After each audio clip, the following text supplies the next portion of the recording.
Today let's do a little bit of an ink and paint demonstration. Here you can see I drew a couple of arms just to do something simplistic. Arms and hands here. And what we're going to do is put that, it's on animation paper with peg holes. Put that on our peg bar here.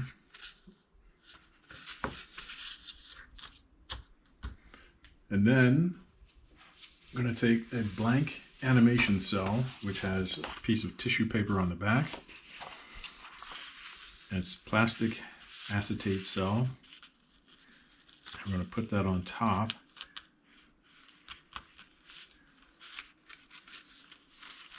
Get that tissue down there, like so. Now, we've got some inks here to try out. We already tested, actually. And we'll do each arm with a different ink. So this first ink is calligraphy ink, jet black India ink.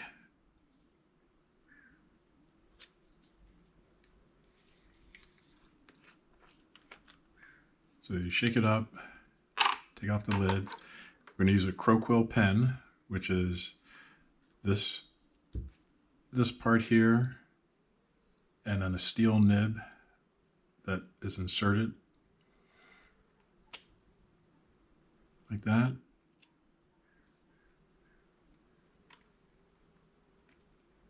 If I can get it in there without cutting myself. And then you dip it into the ink, and when you come up, you'll see some ink on there. Get rid of the excess. And I should be wearing a glove, but I'll put a towel down instead. And then carefully trace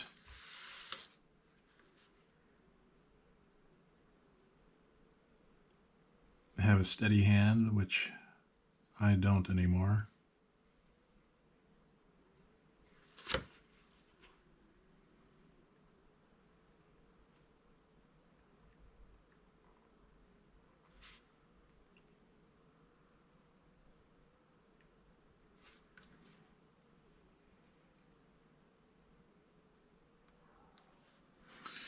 Gets steadier as it goes on.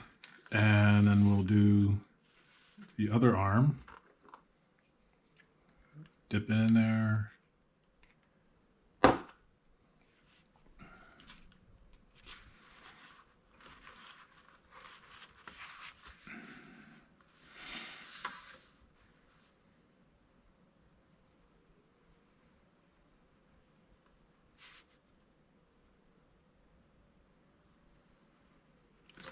So this is a skill unto itself, doing hand inking on cells.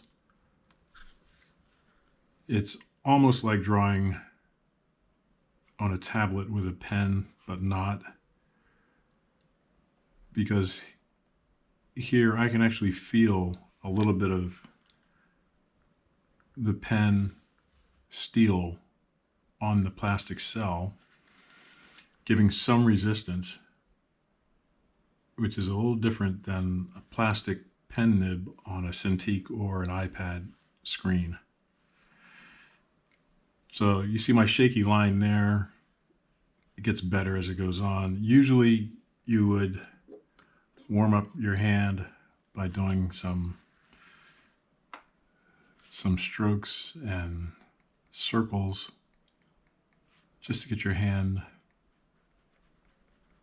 ready for the inking. So having done that, wipe that off. Then wipe off your pen nib. You don't want the ink to dry in there.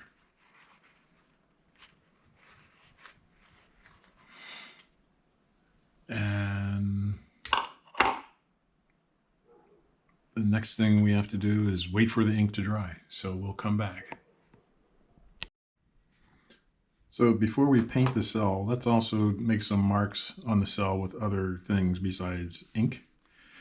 Here's a corn litho crayon, and you can draw something Gives you a whole different kind of line when you use a litho crayon.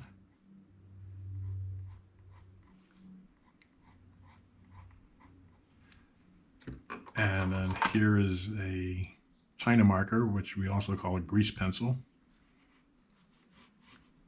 A whole nother kind of line. It all depends on what you want your film to look like.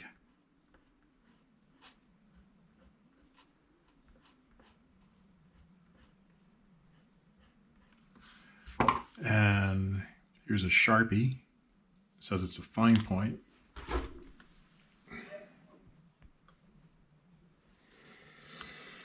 Let's look at how this puts a line down.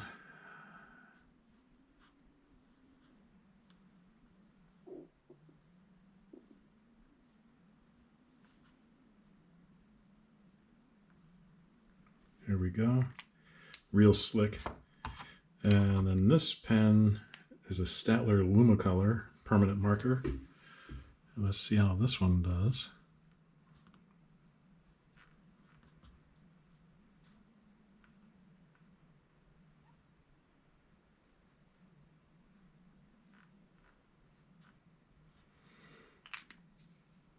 And then this is a Schwann Stabilo, and this is for writing on metal, plastic, glass, and paper.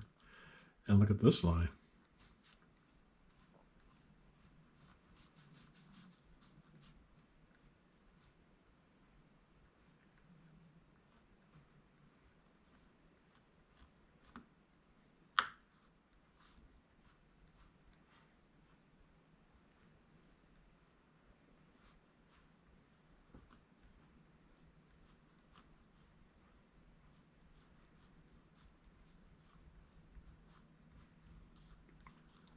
So we've got all those different things we can use to draw and sell, and whatever you pick, because that's what you want your film to look like, that's all up to you. Now, so we've got our cell, and let us take it off of the tissue paper, and can't quite get it off there. Come on.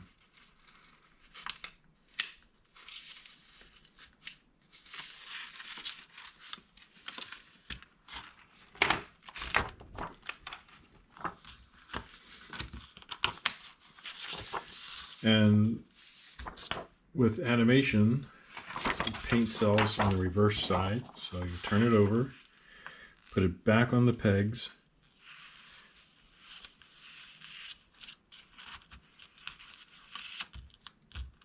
and now we're ready to put some paint down. Now I've got this acrylic paint called Art Deco, and this is white. And let's open it up. Let's squeeze out a little bit here.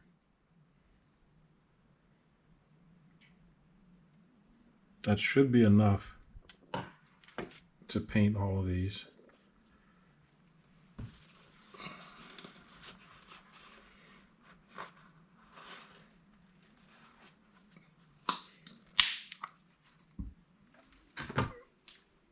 And I've got some water in a jar here. And what you want to do is put some water onto the paint. Let's move this so I can show you what I'm doing.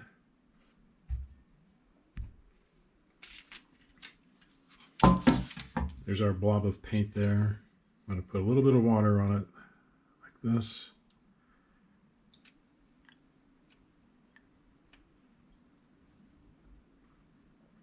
And what we want is to make it so it's a certain consistency, where it's not too thick, not too thin, to paint on the back of the cell.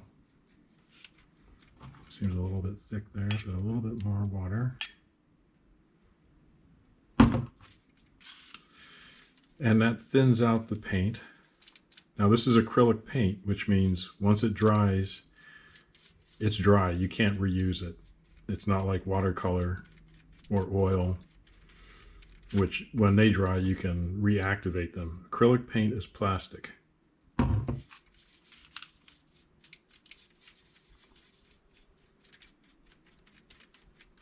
So you want it to be a certain consistency. And you'll figure it out by trial and error.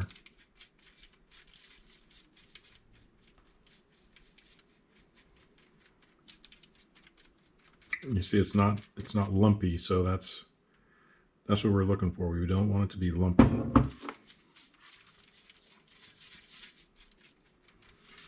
That seems pretty good. Now let's bring our cell back, and what we're going to do is start painting. Just put down some paint, and we're pushing and pulling the paint. We're not actually using it like we would be using painting on a house.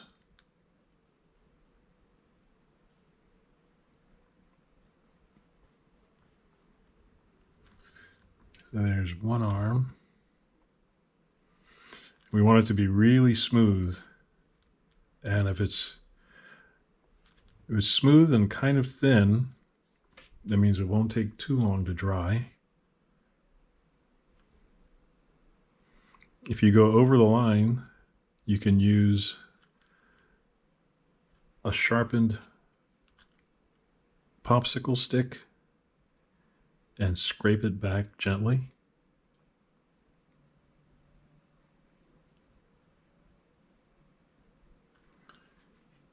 If you see it's getting a little bit thin, then you can put a little bit more on there.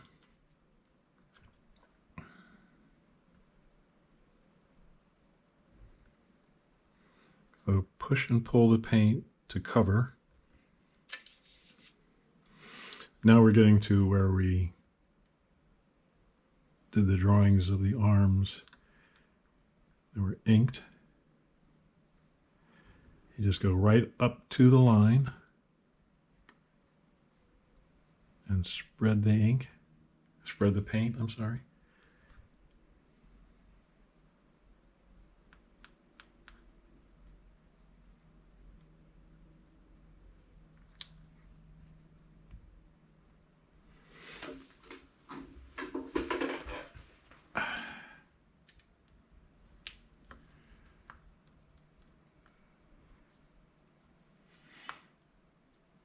And I've got on my glove that I usually use for my Cintiq, and this keeps the oil from your hand from getting onto the cell. Usually the ink and paint department has tons of white gloves, which if you've ever been to a special event, usually the wait staff is wearing white gloves.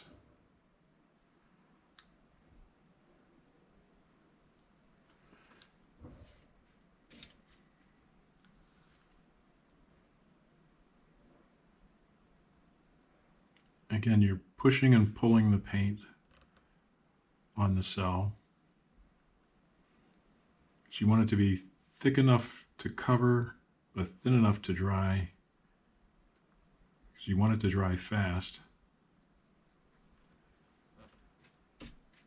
Because Matt's waiting in the camera room to shoot this stuff. Before it goes to Matt, it's got to go to Paul Shively, the checker.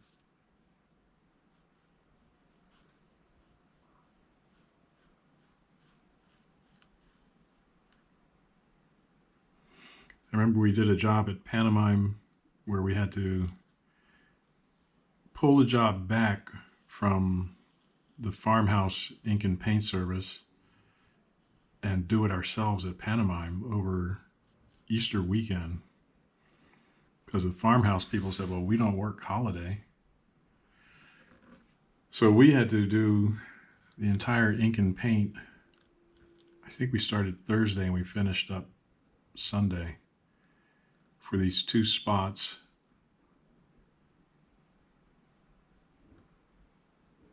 And one was 5 seconds and the other was 10 seconds. And it was really rough. It was staying up till 3 in the morning inking. We had to hand ink the cells and then paint them ourselves. And it was me and Aaron, Fred Jr., and Esther Barr, and maybe one other person who I'm forgetting now.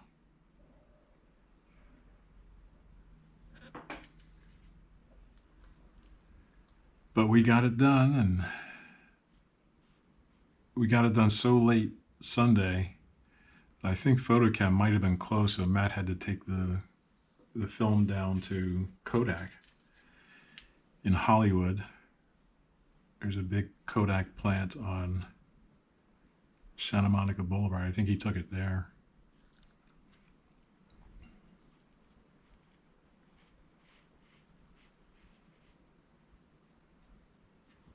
And we got it done just in time to give to the client like Monday afternoon.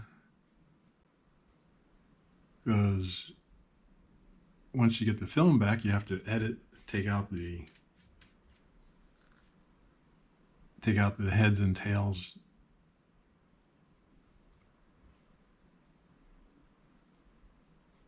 with your color card and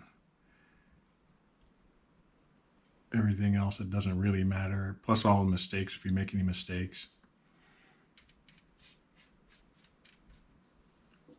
And I'm not sure if we gave them a tape or if we gave them film. I think we gave them film.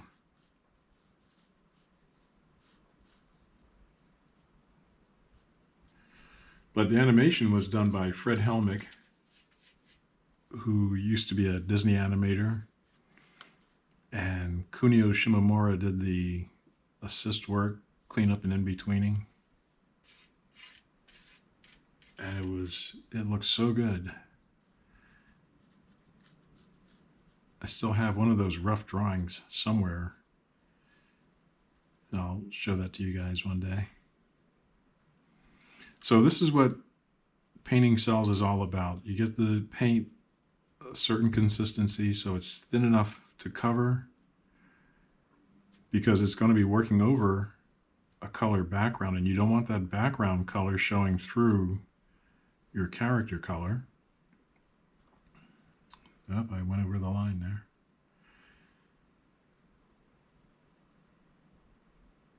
So people in ink and paint, their supervisors, they look at your cells that you turn in, and if it's too bumpy, they may make you do it over again, because it has to be just right.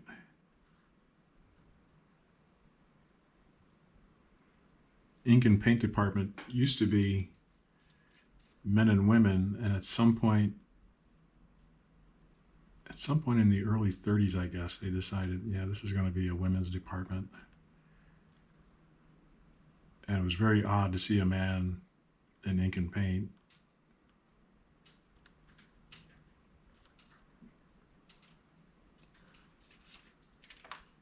So that's where all the guys would go to get lunch dates. So I'm going to wrap this up because Kitty's deciding to walk across my workspace. And we have to put this aside to let it dry.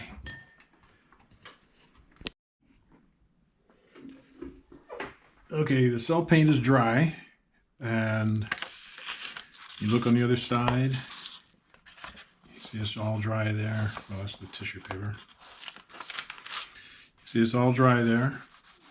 I got a little bit lumpy and uneven with it, but with practice, you get better. Now, once you have done your painting and everything is dry, you can leave it like this, or you can go back over it with some of your other media to get a more personal look to it. So you could use something like this pencil and do some shading on there like that. Or you could use your grease pencil and do some shading like this. You could use your marker and do some shading like that.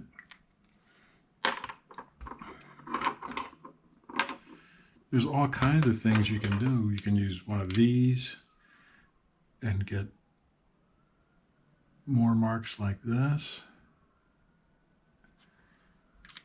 If you wanted to take the time, you could try and do some cross hatching.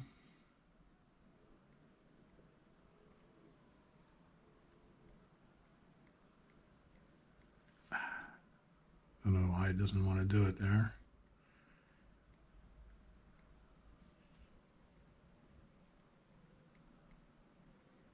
And that could be your personal look for your film. You could take one of these Sharpies and add color. This is a blue one.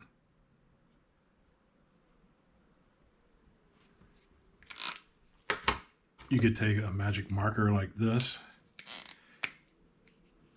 and do some shading like that on top. When I worked for Fred, he did a few spots like that where you just hit it with a magic marker. You could take one of these old-fashioned art director markers and put more gray on there if you want. So you're not limited by anything. Here's a red grease pencil.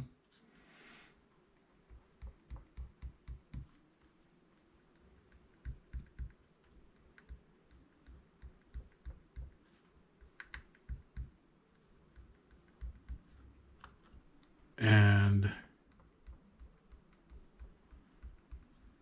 anything that you can imagine, you can do to the cell. When I worked for Ken Mundy, he would actually just animate on the cell, no paper, just animate on the cell, which is a whole nother discipline to be able to draw something. And mostly he used the grease pencil.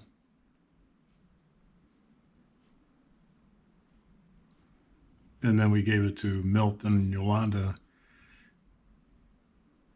Milt Vallis and his wife Yolanda ran an ink and paint service. I think they ran a Xerox ink and paint service for Hanna-Barbera. And Yolanda painted up all those cells, and